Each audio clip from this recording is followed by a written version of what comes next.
In this video I will show you how to delete Safari history in iPhone. First open the Safari app. Then click on three dots. Then click on Bookmarks. Then click on clock icon.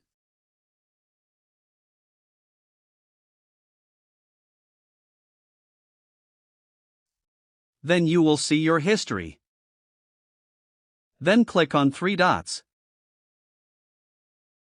Then click on Clear. After that you will be able to select which time history you will be delete.